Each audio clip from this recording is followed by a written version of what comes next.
Bienvenue dans SUAP le podcast qui vous amène à la découverte du secours et soins d'urgence aux personnes. Je vous souhaite une très bonne écoute.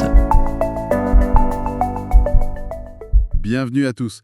Aujourd'hui, on s'attaque à un sujet incontournable pour les élèves sapeurs-pompiers, les maladies infectieuses et transmissibles. On va explorer ensemble le chapitre 8 de la documentation. Bonjour.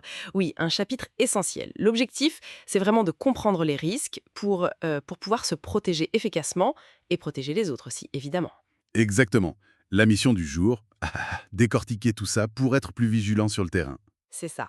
Parce que connaître les modes de transmission, les maladies potentielles, c'est pas juste de la théorie, hein.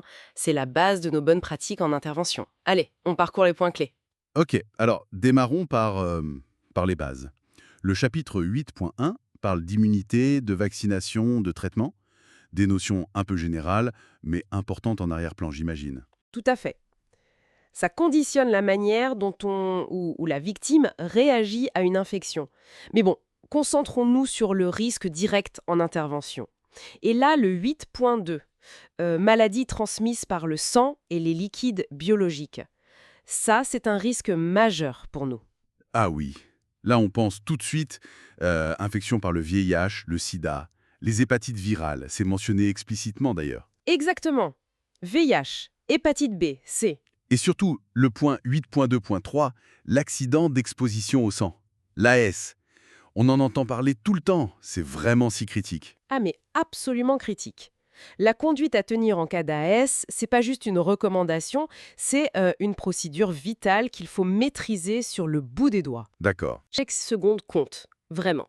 Nettoyer la plaie, désinfecter immédiatement, évaluer le risque avec le médecin, déclarer l'accident. C'est une chaîne d'action précise. Un oubli, un retard, ça peut avoir des conséquences très lourdes. Je vois, c'est très clair. Bon, après le risque lié au sang, l'autre grande voie de transmission, c'est l'air, non? Oui. Le chapitre 8.3 aborde ça. Oui, les maladies transmises par les voies respiratoires.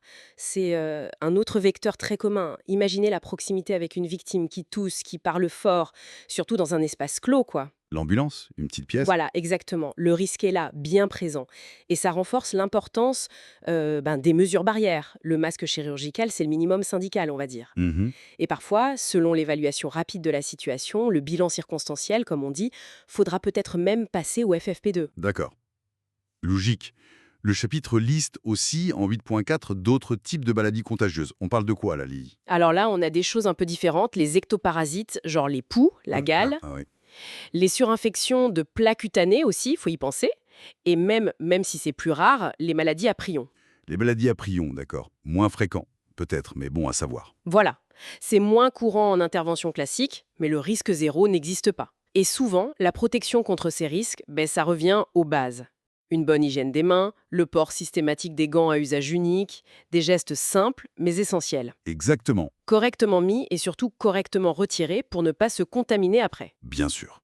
Et le chapitre mentionne aussi, en 8.5, des maladies infectieuses qui ne sont pas contagieuses entre humains. Oui, tout à fait. C'est une nuance importante. Par exemple, celles transmises par les tiques, comme la maladie de Lyme, Ah oui, si on intervient en forêt, par exemple. voilà. Ou d'autres maladies transmises par des vecteurs, genre moustiques ou autres. Là, le risque vient pas directement de la personne secourue, mais de l'environnement. Ça demande une vigilance, disons, orientée différemment. Je vois. Et pour boucler la boucle des risques, le chapitre 8.6 évoque le risque biologique exceptionnel.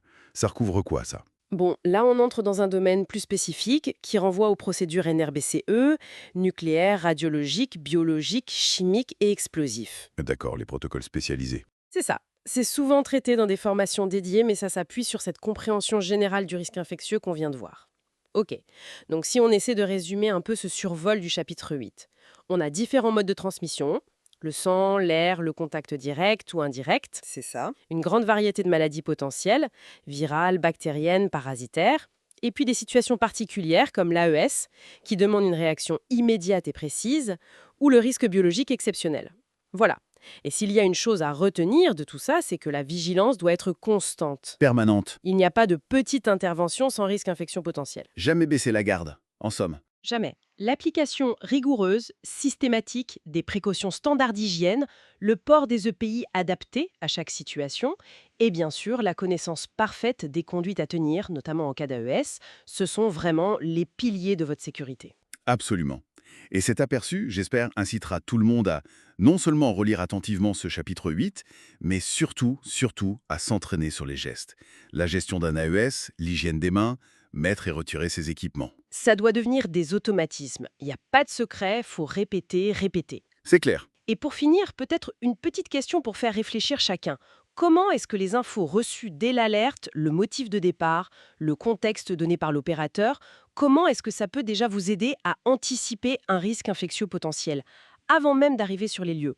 Pensez-y la prochaine fois. Merci de votre attention et de votre fidélité à SUAP le podcast. À très bientôt pour un nouvel épisode à la découverte du secours et soins d'urgence aux personnes.